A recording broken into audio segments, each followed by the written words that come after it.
Welcome to All Things Green. I'm Shelby, and today I'm joined by a very special guest.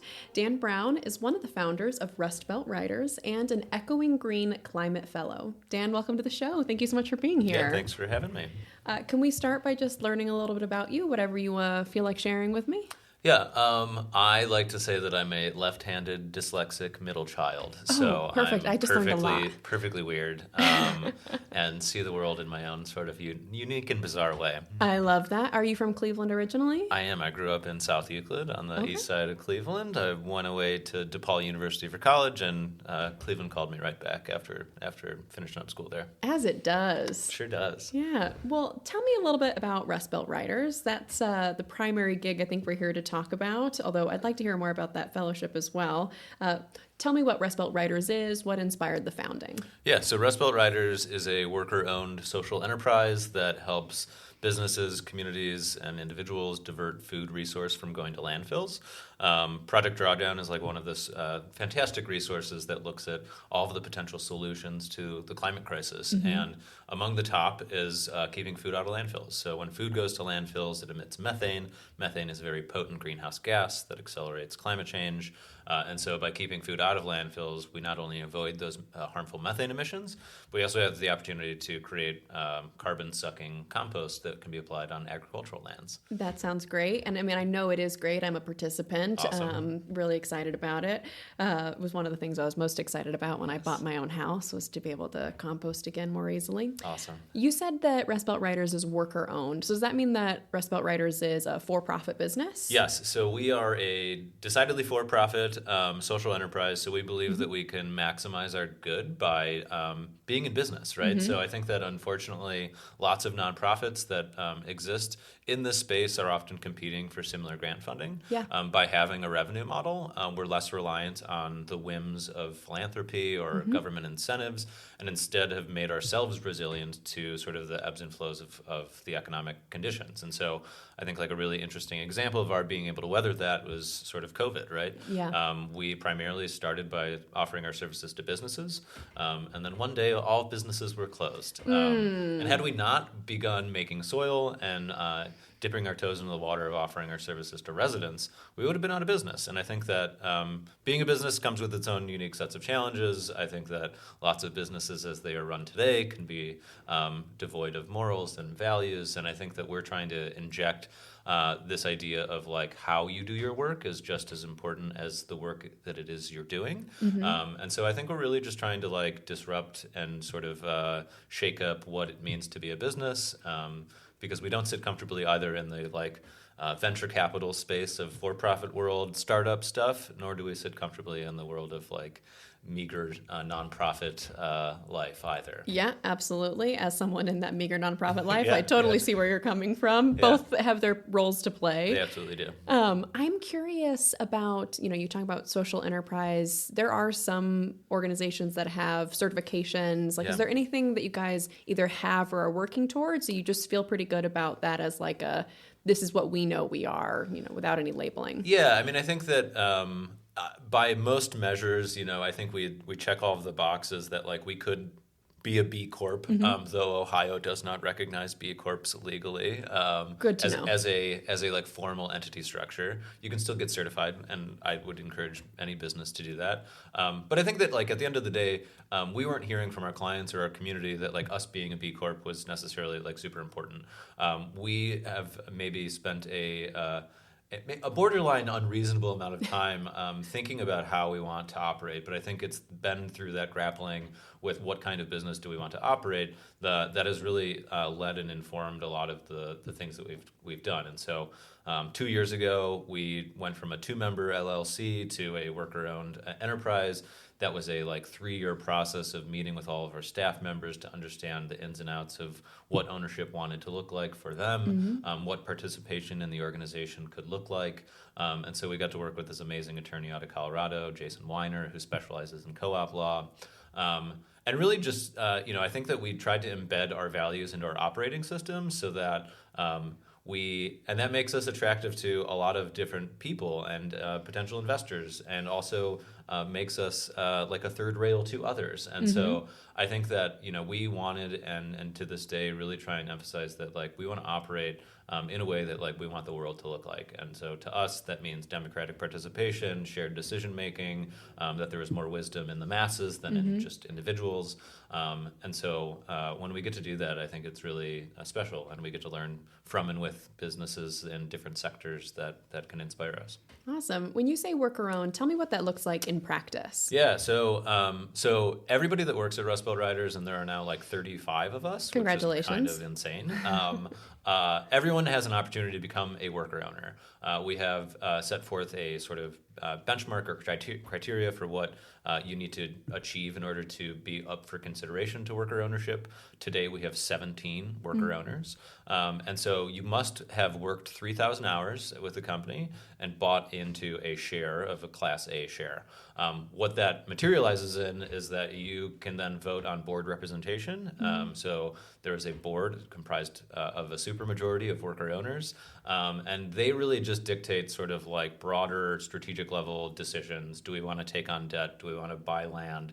Are we hiring the right people? Are we paying the right wages? But on a day-to-day basis, like everyone, whether a worker owner or not, shares in the decision making of like what kind of routes do we run? What kind of clients do we want to work with? What partnerships are most important?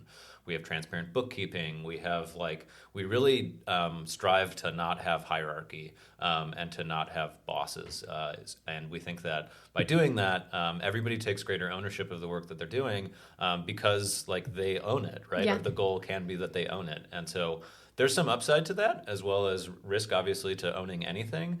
The upside is in years of profit, worker owners will stand to receive patronage dividends. So in the same way that if you're a shareholder or a stockholder of a publicly traded company and it's profitable, its shareholders get paid out.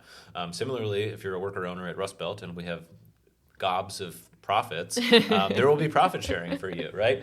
So in addition to like having your voice heard and reflected in the day-to-day decision making, you should stand to gain economically as well from your ownership in the company. And so we think that kind of organizational structure can lead to the opportunities for like generational wealth creation within jobs and within an economy where access to ownership is often the barrier between generational wealth and wage labor. And we believe that like ownership is critical to being able to overcome some of the systemic economic challenges that poverty entrenches into our society. Absolutely. Remind me, when was Rust Belt Riders founded? Yeah, so way back when, in 2014, myself and Michael Robinson bought a mountain bike, and we had a trailer welded to the back of it, and we looked like a Portlandia sketch, picking out food scraps from Beet Jar just down the road, and Spice Kitchen and Bar, rest in peace. Yeah, so we really just started with like $2,000 and a weird idea that like food scraps could go to our community garden on East 40th because our soil was terrible. And so, yeah, so since then we've grown to, like I said, 35 or so people on our team. We're working with hundreds of restaurants and businesses and thousands of individuals across Northeast Ohio, really focusing on Cuyahoga County. Last year, I think we diverted around like 8.5 million pounds of food scraps from going to landfills.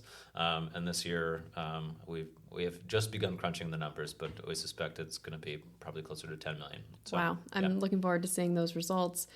You told us a little bit about what early adoption looked like, you and a partner and a bike and a couple of places. But after that, how did adoption sort of grow from just that to where you are now? Yeah, I think it really speaks to sort of the level of investment that small business owners in Cleveland have in the community, right? We aren't a service that, like, on its face saves you money. This is a very optional thing, right? Nobody has to be doing this. There are cities and communities where it's mandatory, but we feel like by having a coalition of the willing, participating in sort of championing this and finding within themselves the reasons or attributes about our service that are resonant to them, that like really helped us get our early wins. I think that Michael and myself and a number of our early team members emerged from the hospitality industry. I was working at a restaurant, as was Michael. Michael was bartending. And we just saw this disconnect between, there's like all this hype around like the farm to table movement of people and consumers really wanting to know where their food was coming from, and at the same time businesses wanting to display their altruism of, cage-free eggs and, Sure. we know our farmers. But that story was was disrupted and disconnected from the cyclical nature of like our food system and the potential of its cyclical nature. And so we really wanted to like close that loop. So if there was a farm to table movement, in our mind, it was only logical that there was a table to farm movement. Yeah. And nobody was doing it. And so I think like it was flashy at first because we like were weirdos on bikes. And so it was hard to not acknowledge like what it is that we were doing. And the more we talked about it, right, the relationship between climate change and food waste, hunger and food waste, and just sort of the inherent brokenness of our food system, I think just helped to create conversations. And we became this sort of turnkey approach for businesses to achieve a lot of good and give back to the community in a really simple, elegant way without a ton of pain, right? We tried to make it clean, simple, timely for people to do this. You didn't have to know how to compost. You just had to have the willingness to compost, or at least put your food scraps in a different bin. Got it. And so, yeah, so really, I think it's really on the backs of the hospitality industry of Cleveland that we're here today. It's because of their leadership that we got breweries and grocery stores and now whole communities that are understanding the intersection of food waste diversion, climate change, and climate resilience. Awesome. So now we know a little bit more about how the business runs. We know a little bit more about why you've made some of these choices and what adoption has looked like. One of the big projects that I think has gotten a lot of press for you, you can tell me whether this is true or not, is your partnership at Westside Market. So first, for anyone who's not from Cleveland, what's Westside Market? And then after that, if you could tell us a little about what you're doing with them. Yeah, so the Westside Market is arguably the most important food establishment in all of Ohio, I would argue. I think it's 111 years old as of this week. Wow. Happy birthday. Yeah, happy birthday. And yeah, I mean, I think to many people in Cleveland and in Ohio more broadly, like the Westside Market is a callback to a food system of yesteryears that like really doesn't exist anymore. And so when the new administration took help of city government, there was an RFP that was issued that was inviting the request for proposals from businesses in the community to say, hey, we want to put together a comprehensive plan that will ensure that food waste is diverted from going to landfills. Oh, and by the way, we own this historic market. So can you do a waste audit there and figure out what food waste diversion at the Westside Market could look like? So we responded to that RFP, and we're lucky enough to be selected as the contractor for that.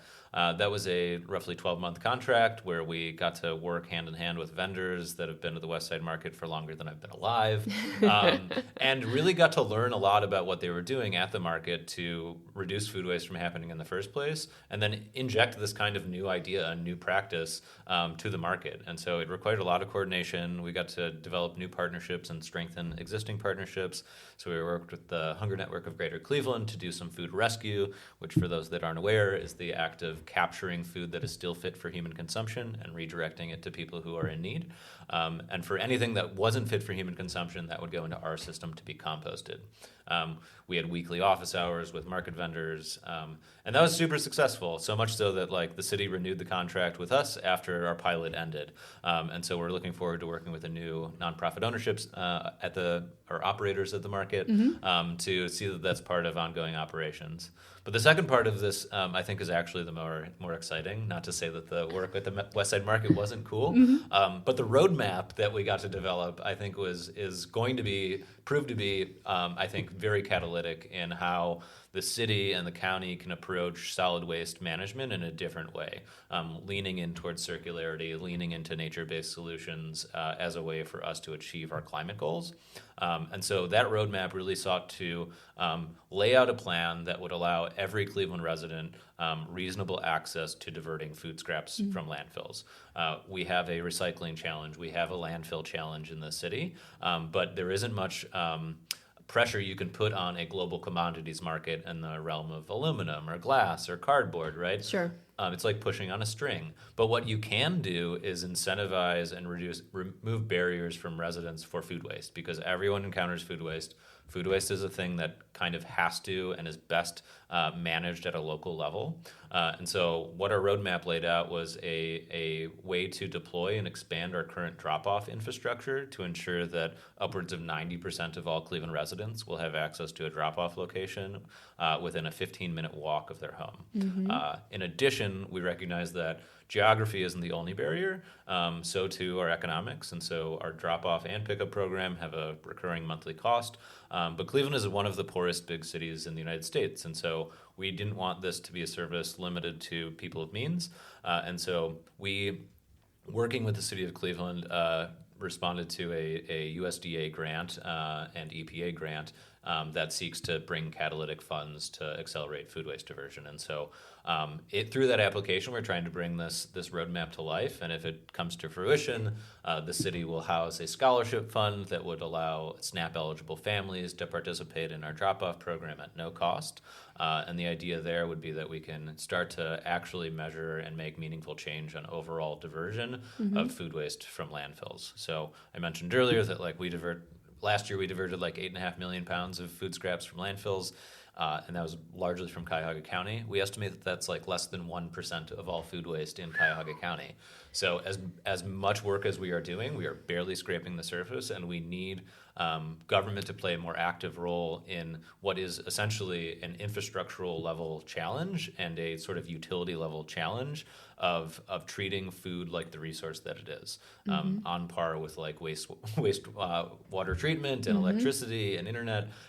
If you fundamentally believe that we need to rise to the occasion to avoid the worst impacts of climate crisis, food can no longer be sent to landfills, and there's a lot of spin-off investment that needs to take place to ensure that that can happen. Yeah. Well, just as an aside, my drop-off is way closer than a 15-minute walk, great. just for me, which has been wonderful. I know because one time I had cookies in the oven that I needed 12 minutes, and then I realized I needed to take my compost, and I was back before those cookies were done, which was great. Really great. You're talking a lot about government, which makes me think, I moved here from Austin, Texas, which had compost peddlers, a similar model. I think it started just a couple years before Rust Belt started here, and it was very successful until in 2018, the city actually adopted compost for all residents, which compost peddlers at the time said was bittersweet. You know, it means their model is kind of out of business, but also they really played that as our advocacy has made this happen. And so I'm curious your perspective on maybe a long-term vision for what it could look like for Cleveland or Cuyahoga County as municipalities to expand access. Maybe that's expanding on that roadmap you talked about. And then also I'm curious other ways that municipalities and government can support the work that you're doing. Yeah, absolutely. So I think that like we've always had this sort of self-deprecating streak in us, which is that like I don't want there to be a need for Rust Belt riders, right? Like food waste is such a prolific and ubiquitous challenge that like it requires a Rust Belt riders, right? If there wasn't food waste in the world would be far healthier, far better, less polluting. And so like I look forward to the day where a Rust Belt riders doesn't need to exist. The reality of the matter is that like there is a lot of food waste and something needs to be done with it. And so I mean, I think that like what has happened in Austin and what is happening in like New York right now, where sort of community composters are by no fault of their own and perhaps as a result of their own advocacy and work are sort of being put out of business, or their livelihoods are being challenged by municipalities stepping into the role that they were previously playing. I think that, if we look at the state of recycling in Cleveland and in Cuyahoga County, if we look at the state of landfilling in Ohio and Cuyahoga County, I think that this work is best kept in the hands of businesses that have been doing it for a while. And so, as much as we need the city of Cleveland and Cuyahoga County and inner ring suburbs to understand this issue, we have often been the ones that are sort of like pressing the issue to say, this is important. This is something you have control over, and we have credentialed ourselves out to wazoo to be leading experts on all things food waste processing infrastructure, composting, you name it. We think that by doing it the way that we're doing it, there's upside for economic development in the ways and the types of jobs that we're creating, and so A really great analogous organization is in San Francisco. There's an organization called Recology. Recology has a 99-year contract with the city of San Francisco, an enviable contract, by the way. But they're an entirely worker-owned, employee-owned resource management organization, and it's through the city of San Francisco's ongoing collaboration with them that they have a stated goal to be a zero waste city, I think, by 2050, and they're like making meaningful headway into that. And so I think that there's some things that government is good at, there are some things that government is not good at, and just in the same way that the city came to the conclusion that, like, hey, we're a government. Maybe we shouldn't be operating a public market. I would make the same argument that maybe the city of Cleveland shouldn't be interested in operating a composting facility. I think that is something that we are more than capable of doing. And so that's all to say that I think that we are trying to align our business practices with the climate reality of food waste. And in doing so, we believe that governments can play a helpful and supporting role in working with us and contracting with us to encourage more of their businesses and residents to have easy access to food waste diversion. I think that it would make a lot of sense to me to adopt a pay-as-you-throw kind of disposal model that would encourage investment in infrastructure that sought more landfill diversion. And so, I think there's plenty of work still to be done, but there's also lots of conversations that still need to take place. Awesome. What's new with Rust Belt Riders? Like, what are any new developments that you want to share with us, or other elements of the business that maybe we haven't talked about? Yeah, so I think that I hope people are familiar or growing in familiarity with Rust Belt Riders. And so Rust Belt Riders provides these landfill diversion services. The arm of our organization that people might not be as familiar with is our product arm. So we, the services of Rust Belt Riders produce the products that we sell as Tilth Soil. And so Tilth Soil is a line of all certified organic soil blends for like seed starting, raised bed fill mixes, composts, you name it, that we sell across Ohio and the country.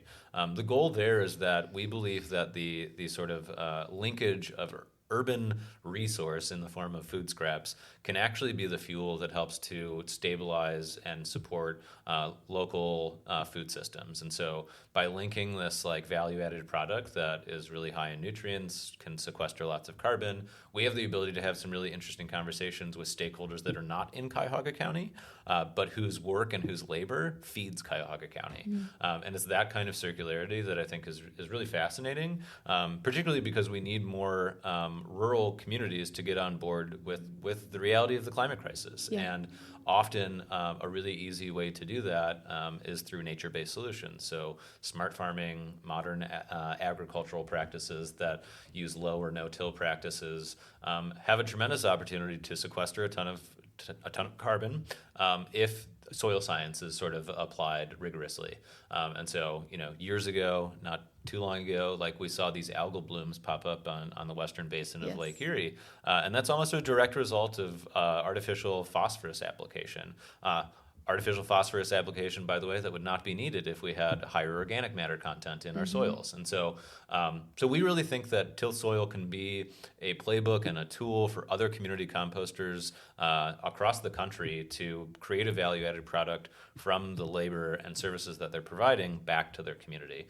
And so we're really trying to work with other community composters across Ohio in particular, but also across the country to see if Tilth can be the sort of unifying product line that allows us to reach scale and expand our services, because if we can do that, we then create this sort of like inflow of demand, because I can envision a world in which there is such demand for this awesome soil that we need more food waste into our system, right? And in doing so, we can lower the cost of services with the ultimate goal of getting like cost parity with recycling or landfilling. If you do that, then there's no real reason not to be composting. And so that's sort of like an ideal future state in my mind, and is stuff we're working towards. Awesome. Yeah. Well, at the beginning when I introduced you, I said you were an Echoing Green Climate Fellow. Tell me about that. Yeah, so Echoing Green is like I think it's like 35 years old or so, maybe older. Sorry, Cheryl, if I got that wrong.